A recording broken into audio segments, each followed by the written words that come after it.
Depuis toujours, l'homme a recherché le volume sonore dans ses instruments de musique. Du volume pour obtenir une cohérence de son entre les différents instruments et pour les sensations physiques que cela apporte. Entre hier et aujourd'hui, les limites de ces volumes ont évolué avec l'apparition des instruments électro-amplifiés. Le volume dépend désormais de la puissance et de l'utilisation du matériel de sonorisation. Milieu des années 60, la surenchère sonore débute. En clair, on joue de plus en plus fort. La grande rupture, et Jimi Hendrix, c'est celui qui va magnifier le travail sur la puissance sonore. C'est-à-dire il va faire de la question de l'usage de technologies qui permettent d'un seul coup de jouer à des niveaux sonores qu'on n'avait jamais pu atteindre. Donc c'est ce qu'on appelle, moi j'appelle l'effet Marshall, les gros amplis aussi grands que les êtres humains. Dans les années 70, les niveaux sonores quasiment les plus élevés sont atteints par des groupes comme Led Zeppelin, Deep Purple, AC/DC, enfin tous les grands groupes de hard rock qui circulent. On est à ce moment où il s'agit effectivement de réunir des grands nombres de gens, par milliers.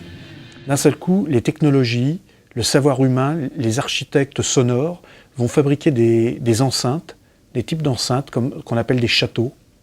Donc c'est des canons de basse. On va porter les basses très loin, donc on va réunir les gens dans un bain de vibrations. Heureusement, le sonorisateur veille au grain. Consacré dans les années 70, les professionnels du son vont réguler les niveaux. Et c'est tant mieux. Aujourd'hui, les niveaux sonores sont maîtrisés et contrôlés avec la qualité en plus. Les salles de concert s'adaptent pour le bien du public et des artistes. Ce sont des salles qui ont été beaucoup plus pensées, beaucoup plus réfléchies et surtout, souvent qui sont des constructions neuves, qui ne sont pas des réhabilitations ou des locaux qui ont changé de destination. Donc du coup, on a été obligé, entre guillemets, de se conformer à la législation. Au niveau de l'acoustique, il y a un travail spécifique qui a été fait sur le lieu. Sur scène, les matériaux qui ont été utilisés pour encadrer la scène, ça permet de mater le son, donc il n'y a pas de système de résonance comme il peut y avoir dans certains lieux avec du carrelage ou des choses comme ça. Également au niveau du matériel qui a été mis en place dans les salles.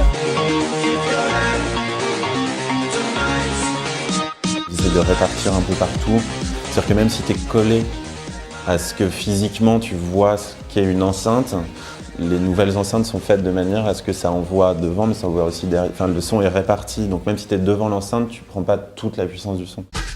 La course au volume sonore n'est plus de mise. Avec la technologie, le son peut être puissant et satisfaire la recherche de sensations sans pour autant agresser nos oreilles.